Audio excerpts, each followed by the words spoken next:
नमस्कार प्रिय दर्शकों, आज मैं पुनः हाजिर हुआ हूँ दिशा ज्ञान चक्र। कौन से दिशा में क्या स्थान होना चाहिए, कौन सी दिशाएं हैं हमारे वास्तु में। सर्वप्रथम इसका बहुत महत्व दिया गया है कि हमको दिशा ज्ञान करना चाहिए। हमारा गृह या भूमि जो हम ले रहे हैं, या जिस गृह में हम रह रहे हैं, जिस घर में रह रहे हैं, मैं पूर्व वीडियो में सब कुछ बताया हूँ कि यह स्थान आपके लिए कैसा रहेगा। आप हमारे चैनल से अगर जुड़ेंगे तो आपको यह मालूम होगा कि हम जिस स्थान पे रह रहे हैं वो हमारे नाम के अनुसार हमारे लिए कैसा है। मैं आज पुनः हाजिर हुआ हूँ दिशा ज्ञान चक्र को लेकर के। मैं दिशा के बारे में आज विचार करूंगा कि आपकी कौन सी वह दिशा है, कौन सी दिशा में क्या होना चाहिए। अगर हमारा दिशा पीड़ित होता है तो हमारा दशा भी पीड़ित होता है। तो हम दिशा को अगर पीड़ित नहीं करते हैं, उस दिशा में अगर हम स्थान कोई भी चीज अगर बना करके रहते हैं तो हमारा कभी जो भी दशाएं चल रही हैं वो दशाएं कभी पीड़ित नहीं हो सकती हैं। क्योंकि कुंडली जीवन का एक मार्गदर्शन होता है, एक दर्पण है। जो कुंडली हम लोगों ने देखते हैं वह कुंडली क्या है, हमारे जीवन का मूलाधार है। वह एक दर्पण है कि पूर्व में मैंने क्या किया था, उसी के अनुसार हमारा जन्म हुआ है। उसी के आधार हमारा जन्म होता है। तो वही ग्रह हमारे अनुकूल है कि अनुकूल नहीं है। तो ज्योतिष हमारा एक दर्पण है। दर्पण में मैंने जैसा हम दिखते हैं वैसा ही दर्पण दिखाता है। अगर अपना आप चेहरा प्रत्यक्ष प्रतिदिन देखते हैं तो एक कभी अनुभव नहीं कर सकते हैं कि आप 5 वर्ष से आयु से लेकर के अगर आप 50 वर्ष की आयु तक भी अपना दर्पण में शीशा में अगर आप अपना चेहरा आप देखते हैं तो एक ही की जैसा दिखेंगे कि मैं जैसे कल था आज ही भी वैसा ही हूँ। क्योंकि मन कभी वृद्ध होता ही नहीं है। ये तन जो शरीर मिला हुआ है मानव रूपी, यह हमारे ग्रहों के अनुसार है किस तत्व का आपका है। शरीर आपका जिस तत्व का होता है, जिस मूलाधार पे होता है, उसी के अनुसार आपका स्वरूप, वर्ण और गुण भी विचार उत्पन्न होता है।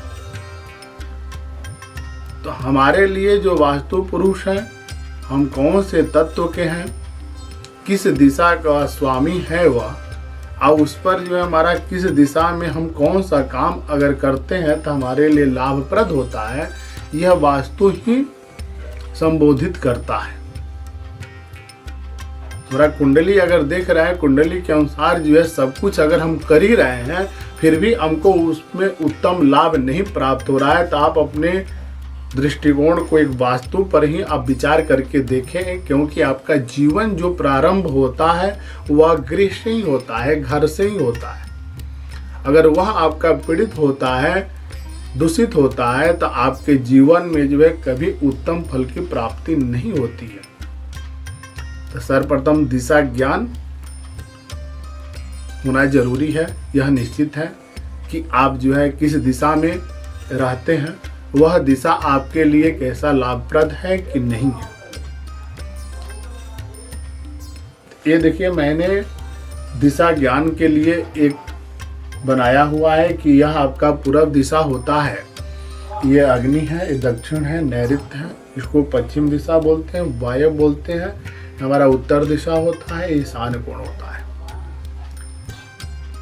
किसी भी गृह में अगर व्यक्ति वास करता है तो पूर्व दिशा में कभी वास नहीं करना चाहिए। पूर्व दिशा के कोई भी कमरे में व्यक्ति रहता है तो अपने पीड़ा उत्पन्न करने वाला होता है। इस दिशा में, पूर्व दिशा में रहने के लिए स्थान नहीं बनाया गया है। अगर आपका पूर्व दिशा में बीच का भी भाग हो या कहीं भी इसके मध्य हो या इसके मध्य में हो, अगर बाथरूम है, लैट्रिन है, ये भी आपके लिए दूषिकारक योग बनता है।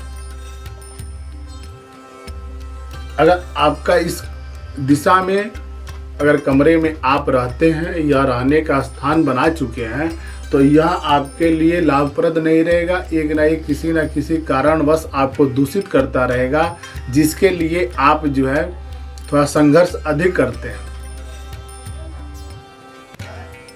क्योंकि ईशान कोण जो होता है बृहस्पति का होता है। मैं पूर्व वीडियो में ही ग्रहों के अनुसार भी आपको बता चुका हूं।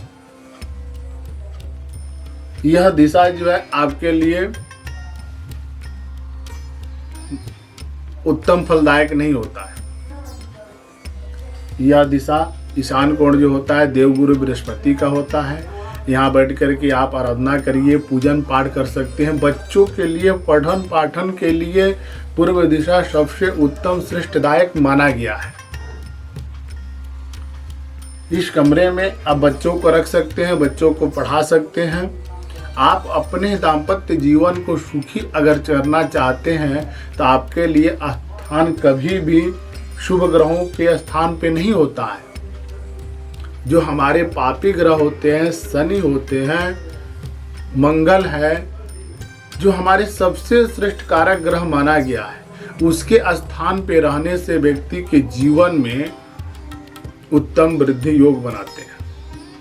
अगर हम शुक्र के स्थान पर अग्नि कोण पे अगर रहते हैं तो अग्नि कोण हमारे लिए जीवन में कभी जो है सुखदायक हो ही नहीं सकता है, आग के समान व्यक्ति हो जाता है। तो इस दिशा के अनुसार आप यह देख करके चयन करें, निर्धारित करिए कि आप कौन सी दिशा में रहते हैं, आपका कमरा कौन सा दिशा में है, वो आपके लिए कैसा है। मैं पूर्व वीडियो में यह भी बताया हूँ कि आप अपने नाम के अनुसार भी जान सकते हैं। भाई छोटी सी बात है, आप इस पर विचार करके अगर आप अपना स्वतः दिशा बदलते हैं तो आपकी दशा बदलने लगती है। क्योंकि व्यक्ति अपने गृह से ही जीवन में वृद्धिकारक योग बनाता है। अगर आपका गृह घर अगर आपका दूषित होता है तो पूरे जीवन ही आपका दूषित होते चला जाता है। आपका एक ही कमरा है, एक ही कमरे में आप रहते हैं, उसमें आप अपना दिशा बदलिए कि आपके रहने का स्थान उस कमरे में है कौन सा। हम एक ही जो है कमरे में है तो एक ही कमरे का हम दिशा जो है परिवर्तन करेंगे। एक ही कमरे में हमारा जीवन का राज्य जो है छिपा हुआ है कि हमारा राज्य जो किस स्थान पे बन रहा है। यह हमारा नहीं है उद्देश्य कि आपका जो है बहुत बड़ी सी मकान है फिर भी उसमें जो है आपको कष्ट है। तो क्यों कष्ट है, वो दिशा मात्र है। आपका एक ही कमरे का अगर गृह है, एक ही कमरे में आप रहते हैं या किराए पर भी आप रहते हैं तो आपके लिए वह स्थान पर पहले विचार करके यह तो देख लीजिए कि वो आपके लिए कैसा है। आप किसी भी जगह पर अगर आते हैं तो उस जगह का पहले नाम देखें, आप अपना नाम देखें। मैं पूर्व वीडियो में इस पर चर्चा कर चुका हूँ, बता चुका हूँ। आप अभी यह दिशा पर देखिए कि आप कौन से दिशा में वास करते हैं, वो आपके लिए दिशा कैसा है। अगर आपके लिए उत्तम फलदायक नहीं है तो वह दिशा को आप चयन करें। अगर ऐसा व्यवस्था नहीं बन रहा है तो आप जो अपने कमरे में अपने स्थान पर भी स्थान परिवर्तन जो है करें, आपके जीवन में सबसे लाभदायक होगी। गृह में दक्षिण दिशा जो होता है सबसे लाभप्रद इसको माना गया है। यह दिशा को कभी दूषित नहीं होना चाहिए। नैऋत्य हमारे लिए सबसे श्रेष्ठदायक माना गया है। पश्चिम दिशा हमारे लिए सबसे उत्तम फलदायक माना गया है। वायव्य दिशा हमारे लिए सम प्रकार का माना गया है। कि हमारा उत्तर दिशा जो होता है ये अतिथि गृह के लिए सबसे लाभदायक होता है। वायव्य कोण जो हमारा होता है ये भी अतिथि गृह के लिए लाभदायक होता है। यह हमारा जो स्थान होता है, शुभ ग्रह जिधर अधिक विराजमान होते हैं वह हमारा ग्रह, वो हमारे गृह में जो है अतिथि सेवाओं के लिए उत्तम फल माना गया है। क्योंकि इस दिशा में अगर कभी भी हम वास करते हैं, रहते हैं तो किसी ना किसी रोग से पीड़ित हो जाते हैं। ये हमारे घर में उपद्रव सा इसे उत्पन्न होने लगता है, जिसके कारण हमारे मन मस्तिष्क में एक ऐसा विचार उत्पन्न होने लगता है कि जो कि गृह में एक कलह का कारक योग बनने लगता है, जिससे अधिक से अधिक व्यक्ति के यहाँ जो है कलह होने लगता है। उस कलह से व्यक्ति जीवन भर जो है पीड़ित रहता है। कोई सी बात नहीं होती है, क्योंकि यह दिशा जो होता है शुभ ग्रह के आपके राशि के अनुसार यह उत्तम फलदायक नहीं होता है। आप इस पर विचार करके यह देखें कौन सी दिशा आपके लिए लाभप्रद है कि अनिष्टप्रद है। अगर आपके जीवन में उसको संभालते हैं, अपने गृह में उत्तम बनाते हैं, तो आपके जीवन में वृद्धि योग बना देगा। आप जुड़े रहें हमारे चैनल से राज वास्तु विज्ञान। ध्यान रहे, सवाल आपका रहेगा, जवाब मेरा रहेगा। आपका कोई भी प्रश्न हो तो आप हमारे कमेंट बॉक्स में आप डाल सकते हैं। मैं शीघ्र ही उसका जो है आपको निदान बताऊंगा कि आपका कैसे किस हिसाब से होना चाहिए। नमस्कार।